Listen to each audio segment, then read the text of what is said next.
ETF index mutual funds నేర్చుకుని stock మార్కెట్లో రాణించాలనుకుంటున్నారా? వెంటనే ఈ నెంబర్కి కాల్ చేయండి. నమస్తే రమగారు. నమస్తే జయ. రమగారు, మనము నావెల్స్ని కూడా డిస్కస్ చేస్తున్నాం కదా, మరి ఈరోజు ఏం చెప్తున్నారు?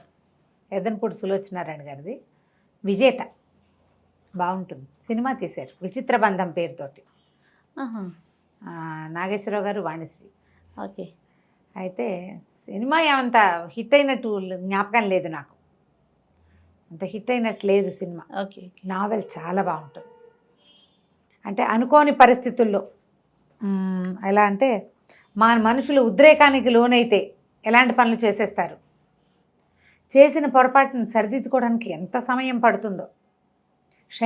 క్షణికమైన ఉద్రేకం, క్షణికోద్రేకం పదం వింటుంటాం కదా, ఆ ఉద్రేకానికి లోనైన ఒక హీరో కథ. ఓకే. కథ చాలా బాగుంటుంది. నావెల్ చదవడానికి కూడా మంచి ఏమంటారు, హ్యూమన్ రిలేషన్స్ బాగా చర్చిస్తారు. కానీ ఆ రోజులు మారాయి కదా రమగారు, నావెల్స్ని మూవీస్గా తీసే కల్చర్ అనేది కొంచెం తగ్గింది కదా ప్రెజెంట్. అయితే ఇప్పుడు కాదు, ఎందుకు తగ్గింది, తీస్తూనే ఉన్నారు, మాడిఫై చేస్తారు ఏదో ఎంతో కొంత. పూర్తిగా దాన్ని తీసుకోరంటారా? పూర్తిగా తీసుకోవట్లేదు. ఇప్పుడు ఆ అని ఒక సినిమా వచ్చింది, అతని పేరెంట్ నితిన్ చేసింది. మరి అది ఆవిడది మీనా కథనే కొంచెం మాడిఫైడ్ మీనా కథ, మాడిఫై చేయబడిన మీనా కథ. చాలా సందర్భాల్లో మనకి మీనా గుర్తొస్తుంటుంది అందులో. ఓకే. ఆయన ఓపెన్గా కూడా చెప్పినట్టున్నారు త్రివిక్రమ్ బహుశా దాన్ని. సులోచనారాయణ గారి కథ ఫ్రేమ్ అది.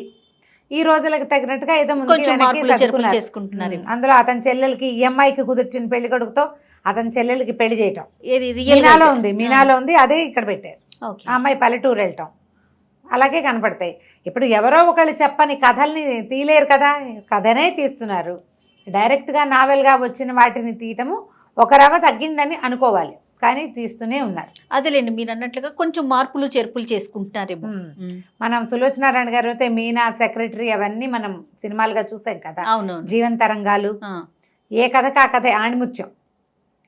ఇప్పుడు ఆవిడ వర్ణన, ఆవిడ సెట్గా క్యారెక్టర్ని సెటిల్ చేయటం ఒక చోట, అలాంటివి చాలా ప్రత్యేకంగా ఉంటాయి. ఈ కథలో హీరో మాధవ్ అతని పేరు. తను ఏంటంటే స్వాతంత్రోద్యమంకి ఉత్సాహపడి స్వతంత్రం రావడానికి 4-5 సంవత్సరాల ముందు ఉద్యమంలోకి వెళ్ళినవాడు. పట్టేశారు అతన్ని, జైల్లో పడిపోయాడు. స్వతంత్రోద్యమానికి ముందు ఇలా దొరికిన వాళ్ళందరినీ జైళ్ళల్లో పడేశారు కదా. అతను ఇంటి నుంచి తల్లి అతను ఒక మేనమామ కూతురు, ఆ పిల్లంటే చాలా ఇష్టం అతనికి. ఆ సుధయ్ అతని ప్రాణం అనుకుంటాడు. కానీ వెళ్ళే నాటికి అతనికి పెద్ద వయసు ఏం లేదు, 20 ఏళ్ళు ఉన్నాయో అంతే, 19-20 సంవత్సరాలు. ఆ పిల్ల ఒక 14-15-16 ఏళ్ళది. అయితే ఇతను ఉద్యమంలోకి వెళ్ళిపోయాడు. వెళ్ళిన తర్వాత అరెస్ట్ అయ్యాడు. స్వాతంత్రం వచ్చిన తర్వాత అరెస్ట్ అయిన వాళ్ళందరినీ వదిలిపెట్టేశారు కదా. ఈ వదిలిపెట్టేసినప్పుడు అతను తిరిగి వస్తున్న దాంతో కథ మొదలవుతుంది. 1947లో 47 నాటి కథ అని మనకి తెలిసినప్పటికీ తర్వాత కథలో చర్చించబడ్డ కొన్ని విషయాలు, కొన్ని రకాలు అవి చూస్తే కాస్త తర్వాత ఆవిడ 70వ దశకాల్లో రాశారు ఆ కథ, 70sలో రాశారు, 60-70 మధ్యలో అనుకో. కొంచెం ఆధునికపు పోకడలు కనపడుతూ ఉంటాయి కథలో, కొంచెం ఎక్కువ కాదు, కొద్దిగా. మరీ 47 నాటి భాష అది ఏం కాదు, అది ఓకే లేటెస్ట్ 80sలో మనం మాట్లాడిన భాష, పుస్తకాల్లో చదవగలిగే భాష, బాగుంటుంది స్టోరీ. అయితే ఈ మాధవ్ తిరిగి వస్తాడు తన ఊరికి. తిరిగి వస్తే ఒక జీప్లో వస్తుంటాడు. ఆ జీప్ వచ్చే దారిలో ఒక చోట ఒక గుర్రాల బండి ఒకటి, కోచ్, అది బురదలో దిగబడిపోయి కనపడుతుంది. కనపడితే వాళ్ళు ఆ కోచ్ తాలూకు ఆ కోచ్ మ్యాన్ సహాయం చేయమని కారు ఆపుతాడు. సరే చూస్తే ఏమవుతుంది, ఆ కోచ్లో ఒక అందమైన అమ్మాయి ఉంటుంది. ఒక 16-17 సంవత్సరాలు ఉంటాయి అటు ఇటుగా. ఇతను సూత వయసు అనుకో, 18 ఏళ్ళు నుంచి 17-18. పిల్ల చాలా అందంగా మంచి బట్టలతోటి బాగా డబ్బున్న వాళ్ళ పిల్లలే కనపడుతుంది, అందమైన పిల్ల. అయితే ఈ కోచు ఇందులో దీనికి చేతులు, బండిని బైక్ తోస్తాడు, చేతులు కడుక్కోవడానికి నీళ్లు కనపడ, బురదలో టైర్ చక్రము బురదలో దిగిపోయింది, అక్కడ నీళ్లు ఉన్నాయని చూపిస్తారు. ఆ నీళ్ల కోసం వెళ్ళినప్పుడు అది కొంచెం వెన్నెల రాత్రి, ఆ వెలుగులో ఆ పిల్ల మొహం అతనికి స్పష్టంగా కనబడుతుంది. అమ్మాయికి పైపెదవ మీద పుట్టుమచ్చ ఉంటుంది. దాని కేసు చూస్తే అతనికి మరదలు జ్ఞాపకం వస్తుంది. ఆ అమ్మాయి కూడా ఇలాంటి పుట్టుమచ్చ ఉంది, కుడి ఎడమలుగా ఉంటాయి. అది చూస్తూ చూస్తూ అమ్మాయి కర్చీఫ్ ఏదో నాప్కిన్ లాంటిది అందిస్తుంటే నాప్కిన్ పుచ్చుకోకుండా చేయి పట్టుకుంటాడు. పట్టుకునేసరికల్లా అమ్మాయి వెంటనే యూ రాస్కెల్ అనేసి చేయి లాగేసుకుంటుంది. తిట్టేస్తుంది. ఇతను అది కాదు ఇది కాదని మళ్ళీ చేయించుకోవడానికి ప్రయత్నం చేస్తాడు. ఆ అమ్మాయి ఏం చేస్తుంది, మెళ్ళో ఆ పిల్లకి ఒక పులిగోరు పథకం వేళ్లాడుతుంటుంది. టక్కిన మెళ్ళో నుంచి ఆ పులిగోరు తీసి అతని మొహం మీద పొడి చేస్తుంది. అంటే తనను తను కాపాడుకోవడానికి చేసిన ప్రయత్నం. నిజానికి అతను ఏం చెయ్యాల, కానీ చీకటి మాటను ఎవరైనా చేయించుకుంటే అలాంటి ఉద్దేశం కలుగుతుంది. ఆ పిల్ల అపార్థం చేసుకుంటుంది. ఇతను కూడా మనిషి దృఢంగా భారీగా పెద్దవాడిగా ఉంటాడు, పొడుగాటివాడు. ఆ వయసు వాళ్ళని నమ్మలేరు ఆడపిల్లలు. దాంతో ఇతను మొహం పక్కకి తిప్పేసరికి అలా బుగ్గ మీద పొడుగ్గా గీసుకుపోతుంది. నెత్తురు వచ్చేస్తుంది, భగ్గుమంటుంది మొహం. హడిలిపోతాడు. ఆ అమ్మాయి అది కాదు ఇది కాదని నేను చెప్పే లోపలే ఆ అమ్మాయి కాస్త పరిగెత్తుకుంటూ వెళ్ళి ఆ గుర్రబండి మీద కూర్చుని ఎడాపెడా ఆ గుర్రాలని బాధేస్తూ పరిగెత్తిచ్చేస్తుంది అక్కడి నుంచి.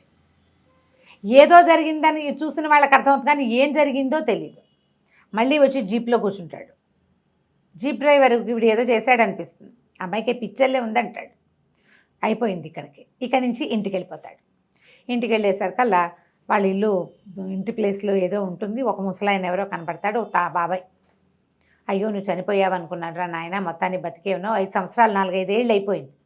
ఆంటీ ఇంటికి తీసుకెళ్తారు, అన్నం అదే పెడతారు. తీరా చూస్తే తల్లి లేదు, చనిపోయింది. సోదాలకి వీళ్ళ ఊరు కూడా వచ్చారు. వాళ్ళ అమ్మ గుండె పగిలిపోయి ఆవిడ పోయింది. ఆ ఇల్లు ఇంకా ఈ పిల్లాడు చచ్చిపోయాడని వచ్చింది వార్త. దాంతో ఇంటినేమో స్కూల్కి ఇచ్చేశారు ఇతని జ్ఞాపకార్థంగా. సుధ ఏమైందంటే, సుధనేమో వాళ్ళ మేనమామ వచ్చి తీసుకెళ్ళాడు. ఈ అమ్మాయికి ఇతనికి మాధవ్కి మేనమామ కూతురు. మాధవ్ మేనమామ భార్య ఉంది కదా, ఆమె అన్నదమ్ములు ఎవరో వచ్చి ఈ పిల్లని తీసుకుపోయారు. దాని గురించి వివరాలు ఏమైనా తెలుసా అంటే, ఏవో ఉత్తరాలు రాసిన ఉత్తరాలు చూస్తే వాళ్ళంతా చాలా మంచివాళ్ళని, తన్ని బాగా చూసుకుంటున్నారని రాస్తుంది. కానీ వీళ్ళని కోల్పోయానన్న బాధ ఆ ఉత్తరాల్లో కనపడుతుంది. ఇక ఏమీ చేయలేక బయలుదేరిపోతాడు. చాలా దిగులుగా ఉంటుంది, ఏం చేయాలో తెలియదు. అక్కడి నుంచి ఏం చేస్తాడు, ఇక ఇతనితో పాటు జైల్లో రామ్ గోపాలరావు గారని ఒక ఆయన ఉంటారు. ఆయన కొంచెం సంపన్న గృహస్థు. ఈయన ఈ ఉద్యమంలో ఉంటారు. ఆయనకు ఉత్తరం రాసి పంపిస్తాడు ఈ జీప్ డ్రైవర్ తోటి. ఇక్కడ మా అమ్మ లేదు, సుధా లేదు, నా జీవితం ఇలా ఉందంటే ఆయన పర్వాలేదు, నువ్వు బాధపడుకు, నా దగ్గరికి వచ్చేసేయమంటాడు. ఆయన దగ్గరికి వెళ్తాడు.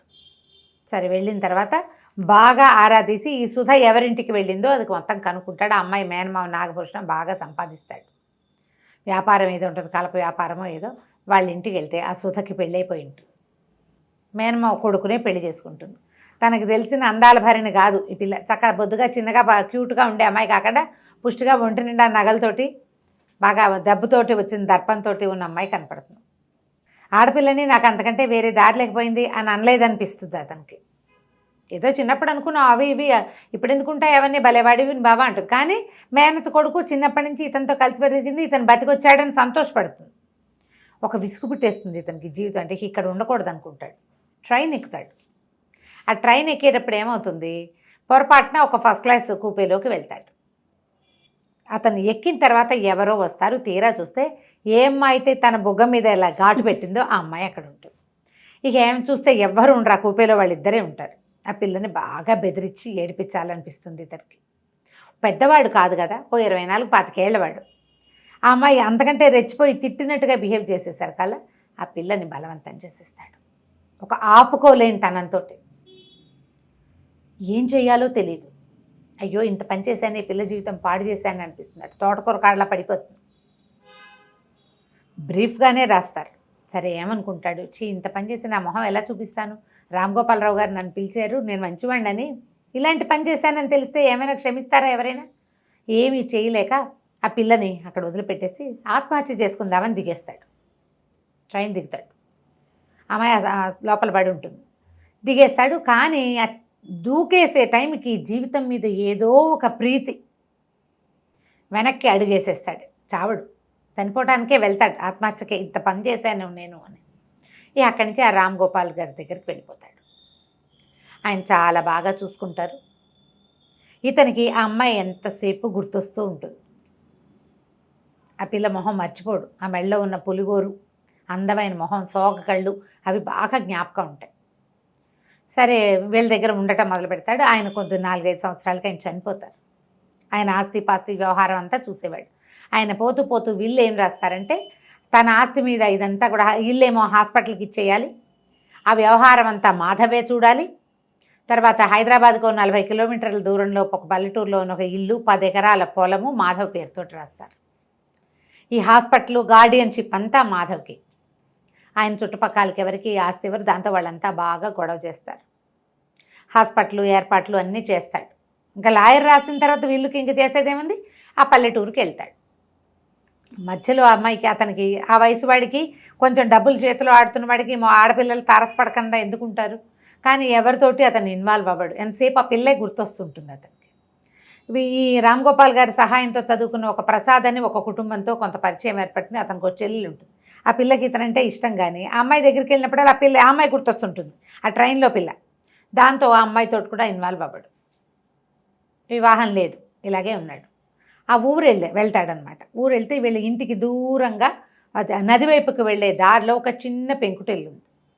అయితే అక్కడ మేనేజరు చూస్తే ఇల్లంతా బాగా పాతగా ఉంటుంది, ఇల్లంతా బాగు చేయించుకుంటాడు. పొలం అది ఏర్పాట్లు అవుతుంటాయి. చక్కగా ఇల్లంతా సెట్టింగ్ చేయించుకుని ఇక్కడే ఉండాలని వచ్చేస్తాడు. హైదరాబాద్కి దగ్గరే కదా, ఏముంది కారులో వెళ్ళి రావచ్చు, జీప్ ఉంది అతని దగ్గర, అలా అనుకుంటాడు. చూస్తే ఆ చిన్న పెంకుటి ఇంట్లోంచి చెరువు నది వైపుకి వెళ్ళే దారిలో ఒక పెంకుటిల్లు ఉంది. ఆ కాస్త కొనేస్తే ఇక్కడి నుంచి అక్కడ దాకా తోట డెవలప్ చేయొచ్చు, గార్డెన్ డెవలప్మెంట్ బాగుంటుందని చెప్తాడు మేనేజర్. ఆ ఇంటి వాళ్ళని అడగమంటే వాళ్ళు ఒప్పుకోరు. అందులో ఎవరు లేరో తల్లి, ఓ పిల్లాడు. వాళ్ళు ఎవరితోటి మాట్లాడరు. పేదవాళ్ళు ఏదో వ్యవసాయం చేసుకుంటారు, చిన్న పొలం ఉంది, దున్నుకుని ఏవో కూర మొక్కలు అవి పెట్టుకుని దాంతో కాలక్షేపం చేస్తారు. వాళ్ళ దగ్గర డబ్బులు లేవు, కానీ వాళ్ళు ఆ ఇల్లు అమ్మరు. సరే, ఇతను ఏం చేస్తాడు, వాళ్ళని ఎన్ని విధాలు అడిగి చూసినా వాళ్ళు ఒప్పుకోరు. ఓ రోజు అక్కడికి వెళ్తాడు. వెళ్ళేసరికల్లా ఆ ఇంటికి ఒక ముసలావిడ కనపడుతుంది, కానీ ఆవిడేం పెద్దగా మాట్లాడుతూ ఆ ఇంటికే వెళ్తే ఆ ఇంట్లో ఒక పిల్లాడు ఉంటాడు, ఒక 14 ఏళ్ళ వాడు. 14 ఏళ్ళు అలా ఉంటాయి. వాడికి ఏదో యాక్సిడెంట్లో నడుము విరిగిపోయింది, వాడు నడవలేడు, మంచం మీద ఉంటాడు. ఈయన్ని చూసి అసలు కిరిబిక్కిరైపోతాడు సంతోషంతో. కాస్త చదువుకున్న మొహం చూసి ఎన్నేళ్ళు అయిందో, వీళ్ళంతా పల్లెటూరు వాళ్ళు అని చెప్తే అది మీది ఈ ఊరు కాదంటే, చిచ్చి వీళ్ళు ఈ ఊరికి మాకు ఏం సంబంధం, మా సంబంధం లేదు, మా నాన్న నవాబు దగ్గర మిలిటరీ ఆఫీసర్, రజాకార్ మూమెంట్లో మా నాన్నని కాల్చేశారు, మరి నేనేమో పారిపోయే క్రమంలో గోడ మించి పడిపోయి నా నడుము విరిగిపోయింది, అందుకని నేను మంచాన్ని పడిపోయా, మా అక్క నేను ఆయా ఉంటాం. ఆవిడ మీ అమ్మగారు, చిచ్చి ఆ అమ్మ ఏమిటి, అమ్మ కాదు ఆయా అని చెప్తాడు. ఆయా అక్క తమ్ముడు ఉన్నారు. ఇక ఈ పిల్లాడితో ఫ్రెండ్షిప్ చేస్తాడు. ఆ పిల్లాడిని చూస్తే ఉసూరుని అనిపిస్తుంది, ఎవరో ఒకళ్ళు ఉండద్దు ఇలాగా ఆ వయసు పిల్లలు, పైగా చదువుకున్న ఆగర్భ శ్రీమంతుల ఇంట్లో పుట్టిన పిల్లవాడు ఇట్లా పాపం ఒంటరిగా పడున్నాడని ట్రాన్సిస్టర్ కావాలి, పాటలు వింటానంటే రేడియో పంపిస్తాడు. 2 సార్లు తిరుగుతాడు. 3వసారి ఆ ఇంట్లో ఉన్న అమ్మాయి ఎదురుపడుతుంది అతనికి. తీరా చూస్తే ఆ అమ్మాయి ఎవరో కాదు, ఏ అమ్మాయినైతే ట్రైన్లో వివసంగా ఉన్న పిల్లని వదిలిపెట్టి పారిపోయాడు అతను, ఆ పిల్ల ఇక్కడ కనపడుతుంది. అతనికి అర్థమవుతుంది, అతను చెప్పే వాళ్ళ అక్కయ్య ఈ అమ్మాయే అని. దాన్ని బతంలాడడానికి ప్రయత్నిస్తాడు. అమ్మాయి, ఇంకా ఏం చేయడానికి వచ్చావు, మా జీవితం సర్వనాశనం అయిపోయింది, ఇంకేం చేస్తావు నువ్వు అంటుంది.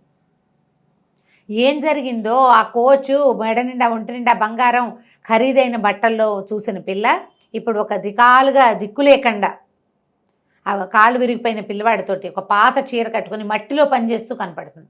ఈ స్థితికి తను ఎట్లా కారణమయ్యాడో అతనికి అర్థం కాదు, తనే కారణమా అనిపిస్తుంది.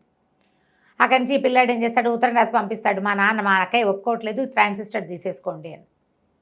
కానీ అతను వదిలిపెట్టాడు. ఇప్పుడు ఎలాగైనా ఆ పిల్లని సాధించాలంటే ఈ పిల్లని పట్టుకోవాలనుకుంటాడు. అమ్మాయి కావాలి ఇతనికి, ఇంకా జీవితంలో వేరే ఆశ ఏం లేదు, ఇదే నా తాలూకు చుక్కాని నా జీవితానికి అనిపిస్తుంది. ఎంత ట్రై చేసినా అమ్మాయి ఇతనితో మాట్లాడు.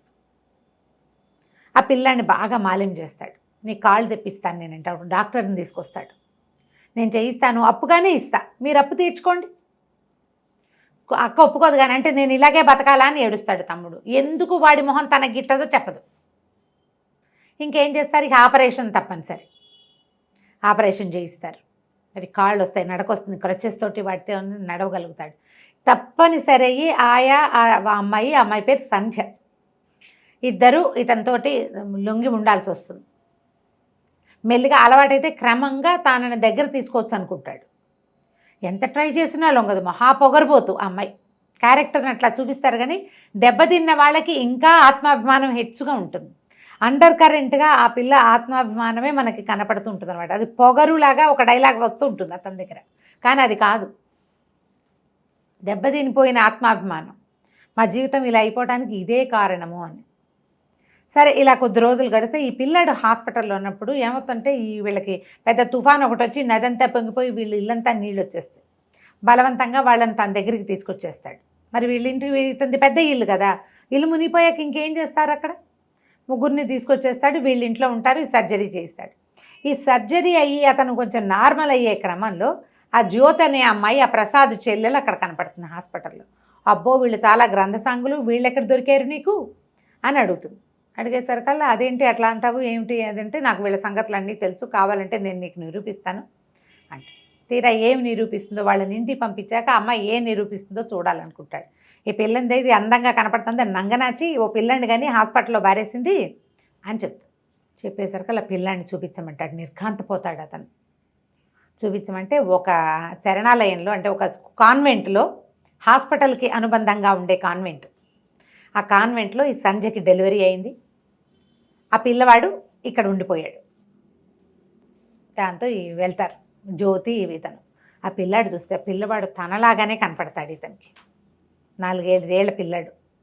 ఆవిడేం చెప్తుందంటే, అయ్యో ఎంత సంజయ్కి కళ్ళు పాడే పూడుకుపోయాయా, ఇంత అందమైన పిల్లాడు, వీడిని ఎట్లా వదిలిపెట్టిందంటే, ఆవిడంటుంది కాదు అసలు ఆ అమ్మాయికి స్పృహే లేదు, చాలా బలహీనంగా ఉంది, అసలు అమ్మాయి బతుకుతుందని కూడా మేము అనుకోలేదు, పిల్లాడు బతుకుతాడు అనుకోలా, ఆ 9-10 నెలల ప్రెగ్నెన్సీలో ఆ పిల్ల గట్టిగా అన్నం తినదే లేదు, ఏదో రుణానుబంధం వల్ల ఈ పిల్లాడు పుట్టాడు కానీ లేకపోతే పుట్టవలసింది కాదు, ఆ పిల్లే చచ్చిపోవాలి, ఆహారం కూడా లేదు తనకి సరిగా, ఏదో ఆకలికి ఒక గుప్పెడు తినే తప్పిస్తే బలవర్ధక ఆహారం లేని పరిస్థితిలోనే ఉంది, ఏదో ఒక పొరపాటున జరిగింది.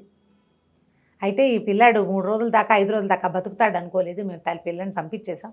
పిల్లవాడు బతికాడని నేను మళ్ళీ వాళ్ళ నాన్నకు ఫోన్ చేస్తే ఆయన నేను ఎవరో తెలియదు అన్నట్టుగా బిహేవ్ చేశాడు. ఆ తర్వాత రజాకార్ మూమెంట్లో ఆయన్ని కాల్ చేశారని తెలిసింది. ఆ తల్లి పిల్ల ఏమైపోయారో, ఆ అమ్మాయి ఏమైపోయిందో తెలియదు. ఈ పిల్లాడు చాలా అందమైన పిల్లాడు, చాలా తెలివైన వాడు, నేనే పెంచుకుంటున్నాను అని చెప్తుంది ఆ కాన్వెంట్ మదర్. ఇక ఆ పిల్లాడిని చూసేసరికల్లా ఏం చెప్తుందంటే, ఈ జ్యోతి పిల్లాడి తండ్రే వీడని చెప్తుంది అక్కడ చూపించటం కోసం. పిల్లాడి తండ్రి అంటే పోలికలు కనపడుతున్నాయి కదా చక్కగా, దాంతో ఆ సిస్టర్ నమ్మేస్తుంది. అక్కడి నుంచి పిల్లని దగ్గరికి తీస్తే వస్తాడు దగ్గరికి, వాడు కొంచెం జనముద్దైన పిల్లాడు, అందరితోటి కొంచెం బాగుంటాడనమాట. తర్వాత ఇతను మర్నాడు వెళ్ళి మాట్లాడుకుని సంజయ్ నా దగ్గరే ఉందని చెప్పి పిల్లాన్ని నాకు ఇచ్చేయమని అడిగి తెచ్చేసుకుంటాడు. ఇంటికి తెచ్చేస్తాడు. ఆ ఇంట్లో ఆల్రెడీ సంజయ్ ఉంది, ఆయా ఉంది.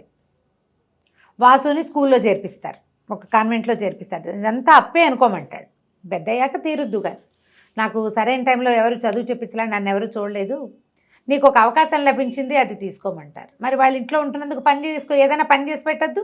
అందుకని ఇంటి పని చేయడానికి దానికి ఆయా వాళ్ళు ఒప్పుకుంటారు, ఇంట్లోనే ఉంటారనమాట. ఆయా ఏముంటుందంటే, ఇప్పుడు చూడు నీకోసం అని ఎంత సర్దుకున్నాను అనమ్మా నేను, ఇప్పుడు ఇంత పెద్ద వయసు వచ్చాక నాకు స్థిమితంగా ఎక్కడైనా ధైర్యంగా బతకాలనుంది, బతికినన్నాళ్ళు, నీకు ఇష్టం లేదంటే వెళ్ళిపోదని చెప్పండి.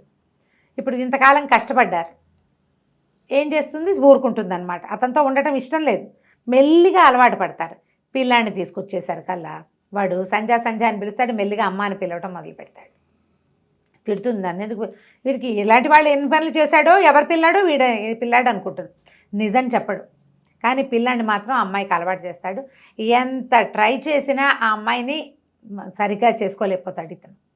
ఈ సందట్లో మళ్ళీ ఇతను సుధ, ఇతని మేనమావ కూతురు ఉంది కదా, అతను అమ్మాయి భర్త వస్తారు ఇక్కడికి. చూస్తే వాడు కూడా ఈ అమ్మాయికి కాలేజీలో సీనియర్, ఇదే మంచివాడేం కాదు, బోళ్ళని గ్రంథాలు ఉన్నాయి, మా ఆవిడ కూడా వాడి చుట్టూతానే తిరిగేది అని చెప్తే ఈ అమ్మాయికి ఇంకా అగ్నిలో ఆజ్యం పోసినట్టు అయిపోతుంది. సరే ఇతను ఎక్కడికో వెళ్తాడు. వెళ్ళేసరికి ఇతనికి విసుగు పుట్టిపోతుంది, ఇంకా నేను ఇది సరిచేయలేను, నా దారి నేను ఎటైనా వెళ్ళి ఈ పిల్లాన్ని తల్లికైనా అటాచ్ చేస్తే, ఆయన రామ్ గోపాల్ గారు ఆస్తి ఎట్లా చేస్తారంటే ఇతని వారసులకే దక్కాలి, మాధవ్కి అమ్మే అధికారం లేదు, పిల్లాడికి ఆస్తి వస్తుంది. ఇక ఈ అమ్మాయిని చేస్తే అమ్మాయి కనీసం స్థిమితంగా అయినా బతుకుతుందని అనిపిస్తుంది అనమాట. ఎక్కడికో వెళ్తాడు, వెళ్ళేసరికల్లా ఏమవుతుంది, అప్పుడే ఆ మేడం, ఈ ఆవిడ ఉంది కదా మదర్, అసలు కాన్వెంట్ మదర్ ఉత్తరం రాస్తుంది, పిల్లాన్ని చుట్టానికి వస్తున్నానని. ఈ అమ్మాయికి ఏం తెలుసు, మాధవ్ ఊళ్ళో లేరు, మీరు రండి తప్పకుండా అని ఉత్తరం రాస్తుంది. తెలియదు కదా. తీరా ఆవిడ వచ్చేసరికల్లా ఆవిడని చూడంగానే ఆయా పారిపోతుంది లోపలికి. ఆవిడ సంజయ్ చూసి ఆశ్చర్యపోతుంది, నువ్వు ఇక్కడే ఉన్నావా అంటూ. నేను ఇక్కడే ఉంటామంటే, నేను ఎప్పుడు ఇక్కడే ఉన్నానంటే, అదేమిటి మీ ఇద్దరు పెళ్లి చేసుకోలేదా, అప్పుడు పెళ్ళి అవ్వలేదు కదా. అప్పుడు ఈ అమ్మాయికి అర్థమవుతుంది ఈ పిల్లాడు తన పిల్లాడేనని. ఆయా ఏడుస్తుంది, ఏం చేయను మరి, నువ్వు ఇంటికి వచ్చిన స్థితి బాగుండలేదు, తర్వాత నీకేమో ప్రెగ్నెన్సీ, మీ నాన్న ఏమో కొట్టి చంపేస్తాడు తండ్రి. ఎందుకు, ఎక్కడి నుంచి వచ్చిందో ఇది చెప్పమని. ఎవరని చెప్తుంది ఆ పిల్లకి ఏం తెలియదు, ఎవరో తెలియదు నాకంటే బాగా కొట్టి నాన్న హింసిస్తాడు తండ్రి. చివరికి పెద్ద నెలలు వచ్చేసే ఏమీ చెయ్యలేక ఆ ప్రెగ్నెన్సీని కాన్వెంట్లో డెలివరీ చేసి పిల్లాన్ని వదిలించేసుకుంటారు. అప్పుడు అసలు నువ్వే బతుకుతావో లేదో తెలీదు, నిన్ను అడ్డాల్లో నుంచి పెంచాను, మీ అమ్మ దగ్గర నుంచి నేనే పెంచాను, నీ తమ్ముడిని నేనే పెంచా, ఇప్పుడు నీ పెంచిన ప్రేమ నాకు ముఖ్యం, ఆ చంటిగుడ్డు పసిగుడ్డు ముఖ్యం కాదు కదా, నేను పెంచుకున్న పెళ్ళే నాకు ముఖ్యం, అందుకని తీసుకొచ్చేసాను. ఆ ఇల్లు వాళ్ళ పల్లెటూరులో ఉన్నది కూడా ఈ ఆయా భర్తకి రావు బహదూర్ గారు ఇచ్చిందనమాట గిఫ్ట్. అందరూ చచ్చిపోయారు, అమ్మాయి మొగుడు కూడా ఆయా మొగుడు కూడా పోతాడు ఆ రజాకార్ మూమెంట్లో. ఆవిడకి పిల్లలు లేరు. ఈ అయ్యగారి కూతుర్ని కొడుకుని తీసుకొచ్చి తన పల్లెటూరు తీసుకొచ్చి తనతో పాటు ఉంచుకుంటుంది. ఆయాగానే ఉంటుంది. తనకి వాళ్ళ నాన్న ఇచ్చిందైనా తనకిచ్చేసింది, దాని మీదే ఉంటారు తన అక్క తమ్ముడు. ఇంకేం చేస్తుంది, ఆ పిల్లాన్ని దగ్గర తీసుకుంటుంది. ఇతను ఏం చేస్తాడంటే వస్తాడని ఎదురు చూస్తూ ఉంటుంది. అతను ఒక ఉత్తరాన్ని రాసి పెట్టి దీంట్లో పెడతాడు, ఒక వినపెట్టెలో పెడతాడు, డబ్బులు అవసరమైనప్పుడు తీసి చదువుతుంది అని. ఆ ఉత్తరం అమ్మాయి చదవదు, కానీ తెలుసుకుంటుంది.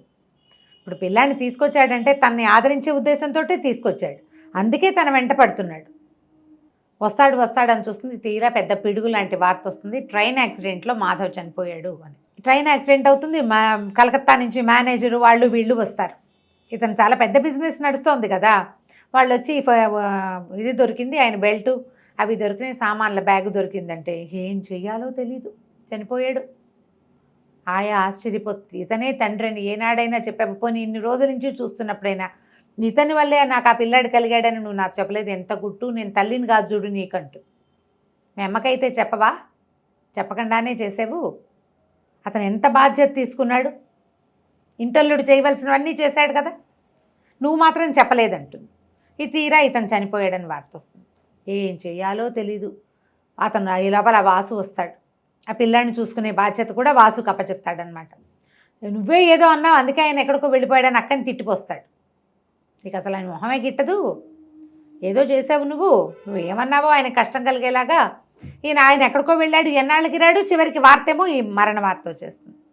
ఒక 15-20 రోజులు పోయాక అసలు ఇంట్లో దీపాలు పెట్టుకోవటానికి కూడా మనసు లేకుండా అయిపోతారు వీళ్ళు.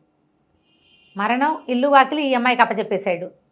సరే, ఒకరోజు రాత్రి తెల్లవారుజామున అర్ధరాత్రికి ఒక కారు వస్తుంది, తీరా మాధవ్ దిగి వస్తాడు కారులో వచ్చి.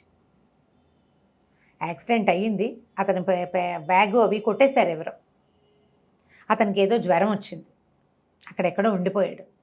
ఇన్ని రోజులకి ఓపిక తెచ్చుకుని మళ్ళీ వెనక్కి వచ్చాడు. నువ్వు ఉత్తరం చదవలేదా అంటాడు.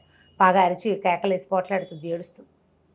సో పిల్లాని ఇంత కఠినాత్ముడు, ఆ పిల్లాన్ని తీసుకొచ్చావు, పోయి నీ పిల్లాడని నువ్వు నాకు చెప్పలేదు, నేను చెప్పడానికి ప్రయత్నం చేసినా నువ్వు వినలేదంటాడు. విందు అప్పుడు అమ్మాయి ట్రై చేస్తాడు, అమ్మాయి విందు, అందుకే ఉత్తరం రాసి పెట్టానంటాడు. ఉత్తరం వల్ల తెలియలేదు నాకు దీనివల్ల తెలిసింది, మా కాన్వెంట్ నుంచి ఆ మదర్ వచ్చింది, అంచేతే నాకు తెలిసిందని చెప్తుంది. తీరా ఉత్తరం తీసి మెల్లిగా చదువుతుంది. ఎట్లా అతను తన కోసం బాధపడ్డాడు, చేసిన పొరపాటుని అతను సరి చేసుకోవడానికి ఎంత ప్రయత్నం చేశాడో. జీవితంలో ఇంకేదీ లేదనుకున్నప్పుడు ఆశ మళ్ళీ పిల్లాడు కనపడేసరి కల్లా ఇది బాగుందనిపించింది. ఆ పిల్లాడిని తెచ్చాక కూడా అమ్మాయి సెట్ కాదు, మెల్లిగా సర్దుకుంటారు. ఇక అతను అప్పటికే ప్రశాంతంగా అయిపోయిన లాస్ట్ సీన్ని చూపిస్తారు. జీవితాన్ని అంటే ప్రపంచాన్ని జయించిన విజేతలాగా అయిపోయాడనమాట అతను. ఆ భార్య, కొడుకు, తనకొక ఫ్యామిలీ. తను చేసిన ఏనాటి పొరపాటో చక్కటి స్వరూపంలో అందమైన సౌధంలాగా మళ్ళీ జీవన సౌధం కుదిరిపోయింది, దాంతో అతను విజేత అయ్యాడు అని రాస్తారు. బాగుంది గారు, ఎన్ని ట్విస్టులు ఉన్నాయి చూడు, ఊహించలేనన్ని ట్విస్టులు. కథని భలే బిగువుగా నడిపిస్తారు, చాలా పక్కగా పకడ్బందీగా రాస్తారు. నేనంత పకడ్బందీగా చెప్పలేదు,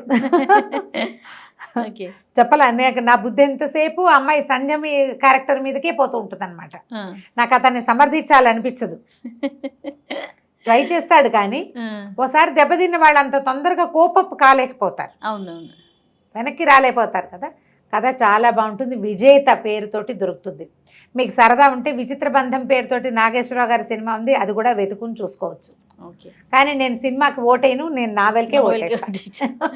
నవలే చాలా బాగుంటుంది, తాపీగా నిదానంగా చదువుకోవచ్చు.